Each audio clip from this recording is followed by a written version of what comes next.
کائنات کی سب سے پیاری اور لاڈلی بیٹی حضرت سیدہ فاطمہ رضی اللہ تعالیٰ عنہا کون تھیں اور کیا شان والی بیٹی اللہ نے اپنے محبوب کو عطا کی تھی۔ سیدہ فاطمہ کی پیدائش مکہ مکرمہ میں ہوئی اور بعثت کے 5ویں سال یعنی جب رسول اکرم صلی اللہ علیہ وآلہ وسلم نے اعلان نبوت فرمایا، اس کے 5 سال بعد آپ رضی اللہ تعالیٰ عنہا حضرت خدیجہ کے بطن پاک سے پیدا ہوئیں۔ میرے پیارے آقا صلی اللہ علیہ وآلہ وسلم کی ازواج مطہرات میں سے ام المومنین حضرت خدیجہ رضی اللہ تعالیٰ عنہا کو یہ خاص شرف حاصل ہے کہ رسول اکرم صلی اللہ علیہ وآلہ وسلم کی زیادہ تر اولاد انہی سے ہوئی، جن میں سے حضور صلی اللہ علیہ وآلہ وسلم کی سب سے چھوٹی اور پیاری بیٹی سیدہ فاطمہ ہے۔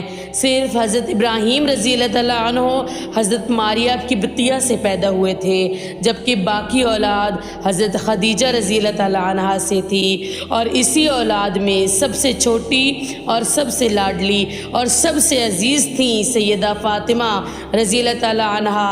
میرے پیارے آقا صلی اللہ علیہ وآلہ وسلم نے انہیں بے انتہا محبت فرمائی۔ صحابہ کرام نے عرض کیا، یا رسول اللہ صلی اللہ علیہ وآلہ وسلم، آپ نے اپنی بیٹی کا نام فاطمہ کیوں رکھا؟ میرے پیارے آقا صلی اللہ علیہ وآلہ وسلم نے فرمایا، ان کا نام فاطمہ اس لیے رکھا گیا کہ اللہ تعالیٰ نے انہیں اور ان سے سچی محبت کرنے والوں کو جہنم سے دور فرما دیا۔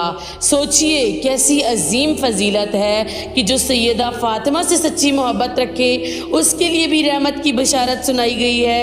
ایک دن سیدہ فاطمہ رضی اللہ تعالیٰ عنہا کسی بات کے لیے رسول اکرم مصطفیٰ صلی اللہ علیہ وآلہ وسلم کی خدمت میں حاضر ہوئیں۔ میرے آقا ان سے سرگوشی فرما رہے تھے۔ تھوڑی دیر بعد آپ نے فرمایا، ایک فرشتہ جو آج تک زمین پر نہیں اترا تھا، اس نے اللہ تعالیٰ سے اجازت مانگی اور میری بارگاہ میں حاضر ہونا چاہتا ہے۔ اللہ تعالیٰ نے اسے اجازت دے دی۔ وہ فرشتہ آیا اور عرض کی، یا رسول اللہ صلی اللہ علیہ وآلہ وسلم، اللہ تعالیٰ آپ کو سلام بھیجتا ہے اور فرماتا ہے کہ آپ کی جو بیٹی ہیں سیدہ فاطمہ، یہ پوری کائنات کی عورتوں کی سردار ہیں۔ سبحان اللہ۔